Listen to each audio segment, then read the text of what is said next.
C'est jour de vlog aujourd'hui. Nous sommes donc au Portugal, on est rentré la semaine dernière, là on commence un petit peu à retrouver nos routines, nos repères, etc.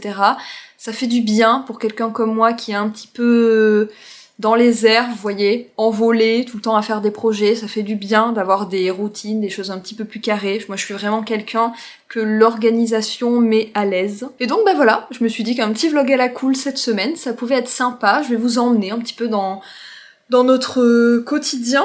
Il va pas se passer grand chose comme d'habitude hein, dans les vlogs à la cool. Il faut quand même que je vous raconte où ça en est avec le terrain du Portugal. Ouf, franchement c'est pas évident. On vit dans le stress depuis plusieurs semaines maintenant. C'est vraiment un stress qui se sent à l'intérieur. Donc ça fait pas plaisir, mais bon, on s'accroche, écoutez. Bon, je vous raconterai ça tout à l'heure. Avant ça, il faut absolument que je me lave les cheveux puisque là on va... je pense que ça va faire, je sais pas, 10-15 jours peut-être. Or il se trouve que cet été on m'a envoyé un petit kit pour faire un soin avec des poudres ayurvédiques. Je n'ai jamais fait ça de ma vie alors que c'est... tout le monde en parle, tout le monde dit que c'est génial, regardez comme mes cheveux brillent, regardez comme ils sont en pleine santé après ce soin. Je n'ai jamais essayé. Ce que j'ai reçu c'est du Rasoul, donc écoutez... je vais vous emmener dans la cuisine, je vais faire ma petite tambouille. Il faut laisser poser ça, attendez que je regarde, une demi-heure, voire une heure entière. Donc écoutez, on va faire ça. J'espère que mes cheveux s'en porteront mieux. Je pense qu'il faut aussi que je les coupe. Je les coupe en général toute seule. J'ai appris à faire ça quand on était en tour du monde sans avion, forcément. Enfin moi j'avais pas le courage de David d'aller chez les coiffeurs locaux, donc je coupais toute seule. Et quand on a des cheveux comme les miens, donc bouclés, ça se voit pas trop, vous savez, si vous coupez pas droit. J'en profiterai du coup pour vous montrer aussi ma petite routine de coupe. Allez, je vous emmène en cuisine. Alors, nous voilà donc dans la cuisine. Je suis en train de me renseigner sur le Rasoul. C'est censé apporter brillance et volume aux cheveux, c'est-à-dire tout ce qu'on aime finalement. Et j'ai donc reçu, comme je vous disais, un petit kit pour faire ce soin. Et donc ils m'ont écrit là toute la petite recette. Je trouve ça très sympa. On verra hein, si ça fonctionne ou pas. Ah, il faut 2 bols. J'ai l'impression d'être dans Top Chef. Alors on commence. Dans un petit bol, verser 3 cuillères à soupe d'huile de noix du Brésil et 5 gouttes de chaque huile essentielle. Mélangez bien le Rasoul. On mélange avec l'eau petit à petit. Bon, et ensuite, appliquez sur une chevelure de préférence humide, donc je vais aller me mouiller les cheveux, couvrez avec une charlotte de bain, je n'ai pas de charlotte de bain, et laissez agir pendant au moins une demi-heure, voire une heure. On y va. Alors, petite cape quand même, pour protéger ce qu'il y a à protéger.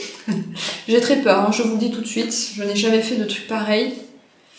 Du coup, je sais pas trop combien de temps je vais le laisser. Si ça se trouve, ça va me brûler les cheveux, j'ai peur. C'est toujours le mauvais plan, vous savez, de faire des tests comme ça pour la première fois en le filmant.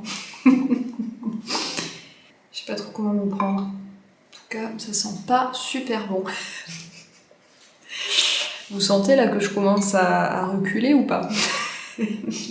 Bon allez, ça se trouve ça va être extraordinaire. On n'aura pas perdu tout ce temps. Non mais en vrai, le temps que vous passez à vous occuper de vous-même, ce n'est pas du temps perdu, sachez-le. C'est un petit peu des idées fausses que la société productiviste essaie de nous mettre dans la tête. Moi, elles sont plutôt bien intégrées, ce genre d'idées-là. Moi, par exemple, là, j'ai l'impression d'avoir perdu mon temps à faire ma petite tambouille pour mettre sur mes cheveux. Mais écoutez, si ça se trouve, ce sera rentable. Oh punaise, vous l'avez vu tomber celui-là? Oh, sur mon pantalon moude. De l'autre côté... Ah mais merde, c'était sur cheveux humidifiés. Non mais vous voyez la bourde un peu là, vous la voyez celle-ci là?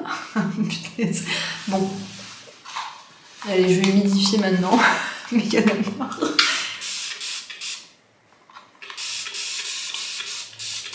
Il y a des gens qui sont doués en tout et d'autres qui sont doués en rien. On est d'accord avec ça. Hein.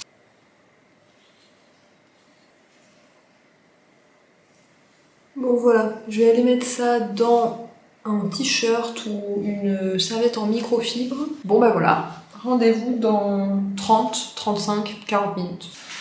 Et voilà, douche prise, cheveux lavés. Franchement, j'ai l'impression quand même que c'est pas mal. Vraiment au premier rinçage, je sentais mes cheveux plus légers, plus souples, plus volumineux même. Alors qu'en général, au premier rinçage, enfin dans la première eau, ils sont un petit peu lourds sur ma tête. Bon, on verra bien. En tout cas, je sais pas si j'ai fait ce qu'il fallait. Ensuite, j'ai fait 2 shampoings pour être sûre d'enlever toute l'huile. Et puis j'ai mis un petit peu d'après-shampoing histoire de défaire les derniers nœuds. Donc voilà, je sais pas, peut-être que je vais me retrouver avec la tête toute grasse. Vous savez, quand on fait des nouvelles expériences avec les huiles, avec tout ça, on n'est jamais à l'abri de rien. Là, je suis en train du coup de me démêler bien les cheveux puisque je vais les couper. En général, je ne le fais jamais puisque j'essaye d'avoir de favoriser mes boucles. Donc je ne lisse pas mes cheveux comme ça avec un peigne. Mais par contre, pour être sûre de couper quand même un minimum droit, je suis obligée de passer par là. Alors, ce que je fais pour me couper les cheveux, ça se passe en 2 étapes. Bon, je suis allée mettre en haut parce que je passais mon temps à rattraper ma serviette qui tombait, donc c'était sacrément pas pratique. Donc je vous disais que je rassemblais les cheveux, comme ça, dans une banane à l'avant, comme ça. Je fais un nœud avec un élastique. En fait, le fait de les rassembler comme ça, c'est ce qui va permettre de les couper en dégradé, donc de pas les couper tout droit. C'est ce qui me va le mieux, le dégradé, puisque là, en fait, les cheveux les plus longs, ils vont se retrouver plus en bas que les cheveux les plus courts, et donc ça va vous permettre de conserver le dégradé, quoi. Et puis ensuite, vous mettez un deuxième élastique à peu près là où vous voulez couper. Tac, tac, tac, tac. On passe à la deuxième étape. Deuxième étape, donc, il faut faire une raie qui va d'une oreille à l'autre. Et pareil, petite banane, comme ça, au milieu du front. Pareil, deuxième élastique, pour mettre à peu près où on veut. Donc ça, c'est vraiment pour couper le dégradé du volume, vous savez, histoire de ne pas avoir des cheveux à la Hermione Granger, essayer de couper un petit peu dans le volume. Donc là, pareil, juste un petit peu chez moi, j'ai pas envie de changer de tête. Et voilà. C'est finito. Voilà, donc maintenant ce que je vais faire, c'est que je vais les remouiller et puis je vais mettre le combo, vous savez comment ça s'appelle, Curl Nectar et Boost Curl des Secrets de Loli, pour essayer de reformer les boucles après les avoir brossées comme ça. Hello, nous voici le lendemain. Comme vous le voyez, ce que je craignais est arrivé, c'est-à-dire que, oui, mes cheveux ont été beaucoup trop nourris, ou en tout cas le double shampoing n'a pas fait son métier. C'est-à-dire que je me retrouve avec des cheveux gras, quoi. Bref, c'est un peu relou parce que du coup j'ai aussi gaspillé ma poudre de rassoul. Finalement, je peux même pas vous dire ce que ça fait, vous voyez. Bon, David me dit que ça se voit pas trop. En fait, moi je le sais, c'est juste que mes boucles elles ont l'air hyper lourdes. Il me dit oui, c'est juste qu'on dirait que tes cheveux sont pas tout à fait secs. Sauf que c'était hier quoi le shampoing. Bref, ne nous attardons pas sur cet échec. Je voulais papoter un petit peu avec vous de là où on en est avec le terrain, en sachant que entre hier et aujourd'hui, il s'est passé j'ai presque envie de dire un dénouement heureux, même si on n'y est pas encore tout à fait, mais en tout cas, la bonne pente. Donc je vais vous raconter tout ça. En même temps, il faut que je me prépare rapidement parce qu'on va aller voir les grands-parents de David cet après-midi. Si j'y pense, je vous emmène avec nous et je vous montre le jardin extraordinaire du grand-père de David. Mais avant de blablater, j'aurais juste voulu ouvrir une petite parenthèse pour vous parler de Just Green, qui est une marque d'accessoires éthiques et éco-responsables pour téléphone. Vous me demandez souvent vers quoi vous tournez pour équiper votre téléphone, donc notamment d'une coque par exemple, mais aussi tout ce qui va être les câbles, tout ce qui va être tête de chargeur, pochette étanche si vous partez faire des aventures un petit peu mouillées, cordon, enfin bref, tout ce qui va tourner autour des accessoires pour téléphone. Il existe des marques éthiques et responsables. En fait, finalement, dès qu'on commence à creuser un petit peu tous les pans de notre consommation, on arrive à trouver des marques qui se démarquent un petit peu du lot, parce qu'elles essayent de faire des choses de manière plus durable, de manière plus consciente et raisonnée, et Just Green se positionne sur ce marché, alors un petit peu niche peut-être, mais en tout cas qui comble un énorme besoin, qui est comment est-ce qu'on fait pour protéger son téléphone, avec quoi est-ce qu'on va recharger son téléphone, enfin bref, tous ces petits objets donc qu'on utilise tous les jours, et pour lesquels bien souvent, on se pose pas souvent la question, vous vous en doutez, en général, on va se retrouver sur du 100% plastique, que ce soit la coque, le chargeur, enfin bref, tout ce qui va tourner autour du téléphone.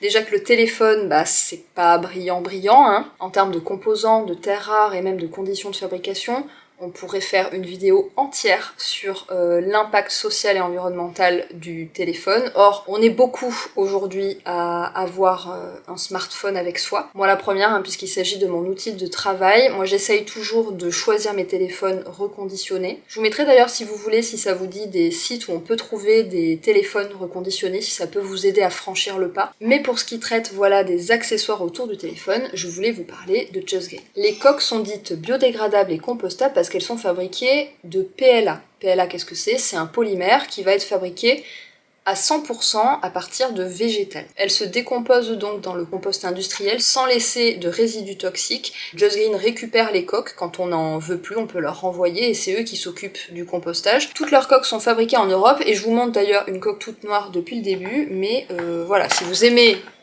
mettre de la couleur dans votre vie, c'est possible. Et d'ailleurs, je l'ai pas précisé, mais souvent, il y a peu de choix, c'est souvent réservé aux utilisateurs d'iPhone. Là, Just Green, je trouve qu'ils ont un choix quand même qui est assez grand, assez vaste. Il y a plein de formats d'Android, moi je suis quand même assez contente. David aussi, lui qui est un grand anti-Apple. Et puis, il y a tout plein de choix de couleurs aussi, enfin, je trouve que c'est vraiment chouette. Idem d'ailleurs pour tout ce qui va être câble, chargeur, etc. Tout va être en matériaux recyclables et on peut leur renvoyer, il y a une enveloppe retour qui est fournie pour leur renvoyer quand c'est défectueux, quand ça ne marche plus, pour qu'ils gèrent la fin de vie de leurs produits, ça je ne l'ai pas précisé, mais de leurs produits et des produits des autres marques concurrentes. C'est-à-dire que si vous avez un câble qui ne fonctionne plus, un chargeur qui ne fonctionne plus, vous pouvez le renvoyer à Just Green et il assurera la fin de vie de ces produits-là.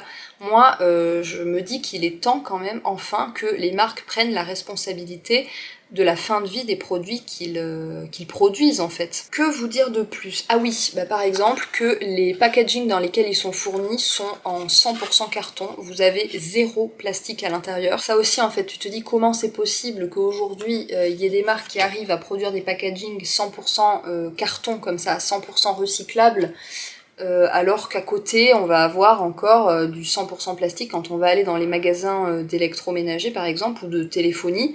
Il y a du plastique partout qui entoure le moindre câble, qui entoure la moindre coque, et en fait si, c'est tout à fait possible. Ça vous voyez, c'est le packaging par exemple de la coque, et ça, packaging d'une tête de chargeur, c'est du 100% carton. Ce que j'ai pas précisé aussi, c'est que 5% du chiffre d'affaires de Just Green est reversé à une association environnementale dont on peut choisir la cause. Donc voilà, ça me fait plaisir de vous présenter cette chouette marque parce que c'est vrai que je reçois souvent la question où trouver une coque de téléphone éthique et responsable. J'ai un code promo pour vous à vous communiquer, vous le retrouverez dans la barre d'infos comme d'hab, avec les liens de tout ce dont j'aurais parlé dans la vidéo de toute façon. Arg, attendez, David m'appelle, faut que j'aille manger, je reviens tout à l'heure. Nous revoilà les gars. On a bien mangé, c'était bien bon, une petite salade en écoutant notre podcast de toujours, Affaires sensibles. Franchement, mais peu importe le sujet traité, c'est toujours exceptionnel. Je sais pas si vous connaissez, c'est une émission sur France Inter. Nous, on l'écoute en podcast à chaque fois, mais c'est des faits de société. Et la façon dont c'est raconté, les éléments d'archives qui sont exploités à chaque fois, ça te plonge dans le bain, ça te plonge dans l'histoire, c'est exceptionnel. Donc j'en profite pour me préparer rapidos avant d'aller voir les grands-parents de David. Ça va rester très simple, Petit anti-cerne couleur caramel, comme d'hab. J'ai rien mis sur le teint, mais par contre je vais mettre bronzer et blush de chez RMS, comme d'hab aussi. Donc pour vous faire un petit point de nos affaires de terrain, il y a quelques semaines, dans un vlog, je vous expliquais qu'on avait trouvé ce qui s'apparentait au terrain de nos rêves, puisque c'est vraiment le terrain qu'on imaginait. On était donc les plus heureux du monde, mais avec quand même quelques petits bémols, puisque je vous expliquais dans le vlog que tout ne se passait pas comme prévu, qu'il y avait énormément de documents qu'il fallait qu'on réunisse, et que la propriétaire de l'autre côté nous mettait un petit peu la pression, donc en fait on avait peur de le perdre, tout simplement, ce terrain de nos rêves. Donc vraiment, on a vécu ces dernières semaines, mais vraiment quand je vous dis dernières semaines, ça fait un bon mois qu'on vit avec ce stress de potentiellement perdre ce fameux terrain de nos rêves. Donc il y a toujours les gens, vous savez, qui vous disent « Mais non, mais ce terrain, il est fait pour vous, vous finirez par l'avoir ». Moi, je veux bien y croire, et puis tant mieux d'ailleurs si ça se réalise. Mais bon, voilà, quand ça sera aussi les premières personnes à dire non, mais si vous ne l'avez pas eu, c'est que vous ne deviez pas l'avoir. Bon, à un moment donné, voilà, je pense qu'il faut faire avec le fait, avec la réalité, avec ce qu'il se passe. Et c'est vrai que c'est un terrain qui s'apparente vraiment au terrain de nos rêves, puisque comme je vous l'ai dit, s'il avait fallu décrire le terrain de nos rêves, c'est celui-ci vraiment qu'on aurait décrit. Donc ça nous a fait vraiment un sacré choc quand on s'est rendu dessus la première fois. Mais pour autant, voilà, on a eu très très peur de le perdre, puisqu'en fait la communication avec la propriétaire ne se faisait pas. Ce qui met le stress la plupart du temps dans les relations, c'est le manque de communication. On ne le dira jamais assez, mais quand on peut poser des mots, se parler, en général, ça va tout de suite mieux en fait. Quand on peut... ne serait-ce que qu'entendre le son de la voix de l'autre personne, mettre les émotions, enfin mieux comprendre les émotions qu'il y a derrière les mots, puisqu'il y a parfois... Moi, je suis quelqu'un qui fait extrêmement attention au choix de ses mots, parce que ça a énormément d'importance pour moi de bien choisir les mots. Mais il y a des gens pour qui ça n'a pas forcément... Enfin, voilà, qui n'attachent pas autant d'importance à bien choisir leurs mots et la façon de les dire. Donc ça peut créer des malentendus en fait, parce qu'on n'est pas tous calibrés de la même façon, on n'a pas tous la même façon de penser, on s'offusque pas tous pour les mêmes raisons.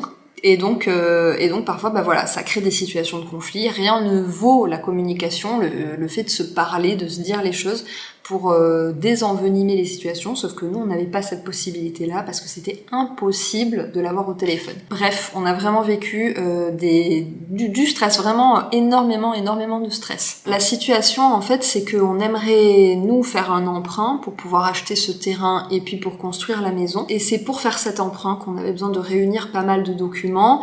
On avait l'impression que elle voulait signer très vite parce qu'elle avait besoin d'argent, mais en même temps, voilà, elle ne faisait rien pour que ça avance, donc elle nous parlait de cette fameuse menace des gens qui étaient très intéressés par le terrain, et puis ça ne nous étonnait pas, puisque il est exceptionnel ce terrain, et il s'avère que le prix du terrain, c'est grosso modo le prix de toutes nos économies. Donc on avait fini par se dire, si, au pire, dans le pire des cas, on achète sans faire d'emprunt, donc on se retrouve sans rien.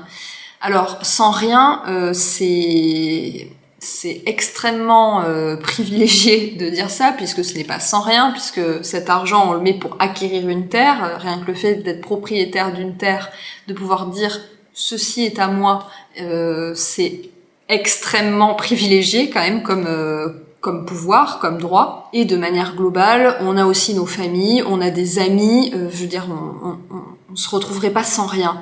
Mais en fait, on vit dans une société où, enfin moi en tout cas, très ancrée, j'ai ancré voilà en moi le fait que je peux potentiellement me retrouver complètement démunie si je grille toutes mes économies. Or, comme je viens de vous le dire, quand je le rationalise, je sais que c'est pas vrai. Mais bon, à choisir, on aurait quand même préféré pouvoir emprunter, ne serait-ce qu'un peu pour être un petit peu plus à l'aise. Donc hier, quand j'ai allumé ma caméra et que j'ai commencé ce vlog, je pensais vous annoncer ça, que c'était décidé, ça faisait des semaines qu'on en parlait avec David, on allait dépenser toutes nos économies pour acheter ce terrain.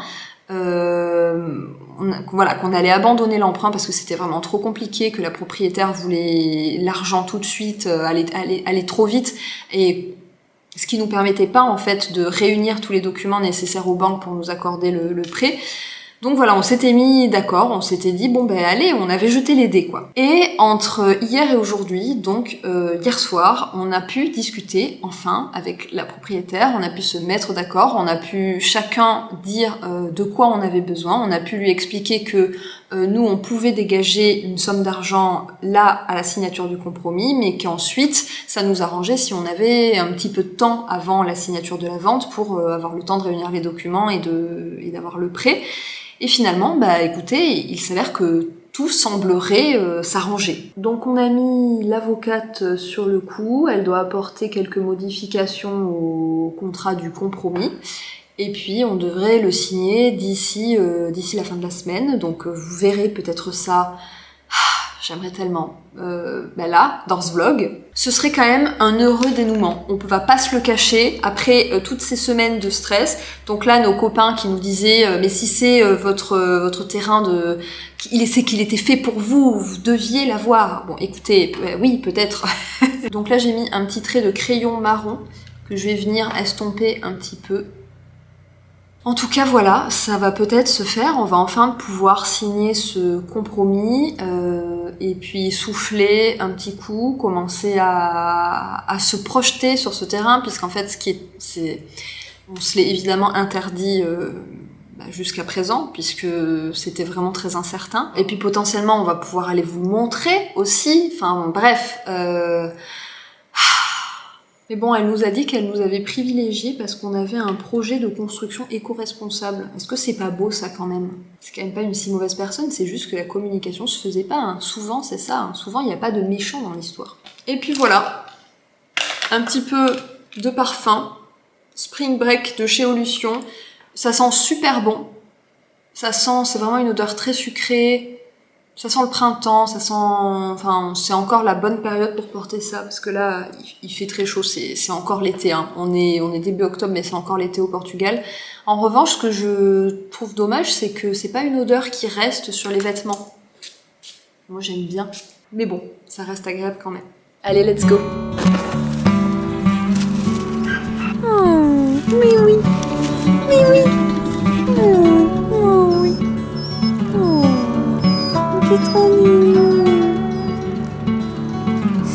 Il essaie de choper la queue. Non mais regarde-moi ça.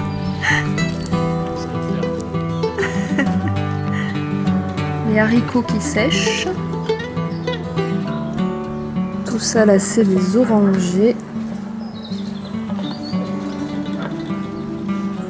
Nous voilà donc dans le fameux jardin extraordinaire du grand-père de David.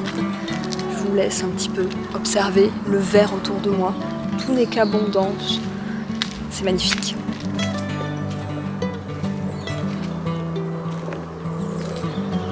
Ça c'est toutes les tomates qui font un petit peu la tête, hein, cette période évidemment. Je vous rappelle qu'on est début octobre. Mais bon, il y en a encore plein.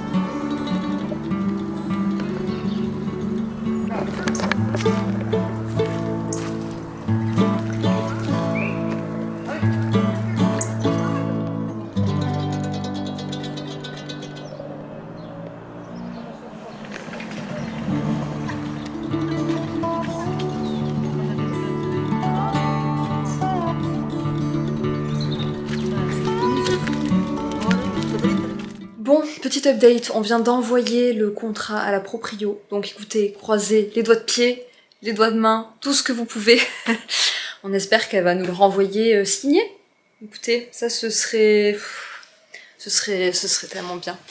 J'espère vous le dire dans ce vlog. J'espère, je sais pas, faire la danse de la victoire ou que sais-je. En attendant, nous sommes mercredi, 18h passées. Je vous l'ai annoncé dans la précédente vidéo favori. J'ai décrété que tous les mercredis de 18h à 20h, c'était ce que j'appelle la session créative. Donc je vais me poser, j'arrête de travailler, en fait c'est le principe, je ferme tout, ordinateur, téléphone, j'ouvre un cahier de dessin.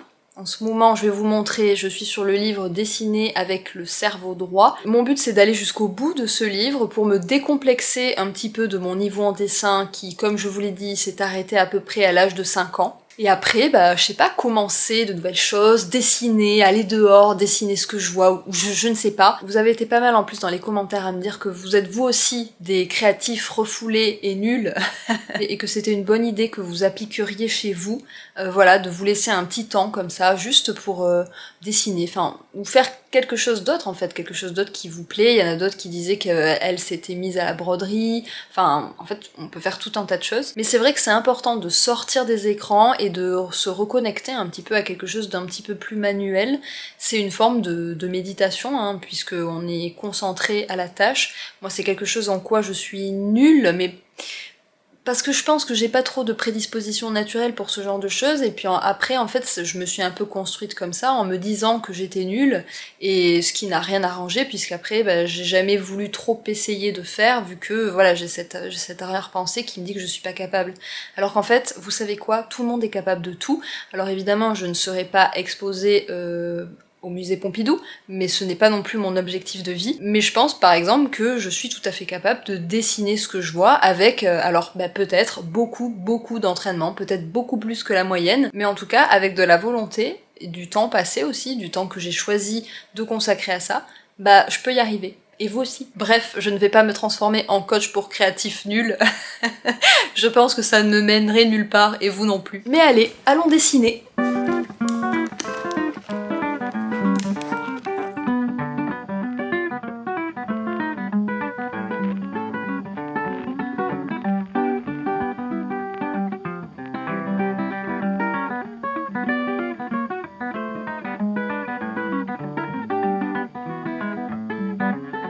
Bon, voilà ce que ça donne. Et franchement, c'est pas mal, non? J'étais censée reproduire ça, et comme là on essaye en fait de tromper le cerveau gauche pour justement que le cerveau droit prenne toute la place, je l'ai représenté avec le livre à l'envers et je me focalisais sur les espaces vides. Bon alors évidemment ceux qui font du dessin ne verront que ce qui ne va pas, puisqu'en fait il y a vraiment beaucoup de choses qui ne vont pas. Mais pour quelqu'un qui vraiment, encore une fois, a un niveau d'archi nul, bah, ça reste éblouissant quoi. Et je l'ai pas dit, mais il s'agit quand même d'un dessin de Rubens, les gars. Étude de bras et de jambes. Bon, on est dimanche, vous êtes à quelques heures de voir le vlog. J'ai attendu le dernier moment pour, bah voilà, au cas où ce fameux compromis serait signé et qu'on pourrait fêter ça ensemble. Mais écoutez, non. Depuis, il y a eu quelques échanges pour revoir certaines clauses du contrat. Là, la dernière version est entre ses mains. Encore une fois, on croise tout ce qu'on a pour qu'elle finisse par le signer et qu'on puisse enfin souffler et comme je vous le disais, enfin se projeter et enfin s'y rendre et vous le montrer, etc. Mais bon, c'est pas encore le cas. On espère que ça se fera la semaine prochaine, du coup je vous donnerai des news sur Insta. Mais bon, allez, on ne perd pas espoir, c'est un beau dimanche aujourd'hui, il fait beau. On va terminer le montage de ce vlog du coup avec ce que je suis en train de filmer, puis après on va aller se promener, peut-être même faire un petit banana bread. Bref, on va profiter de ce beau dimanche et j'espère que vous en ferez autant, évidemment. Envoyez-moi plein de soutien en likant cette vidéo, ça m'enverra du baume au cœur en même temps. N'hésitez pas à vous abonner à la chaîne si ce n'est pas encore fait. Et moi, en attendant une prochaine vidéo, je vous fais de gros bisous.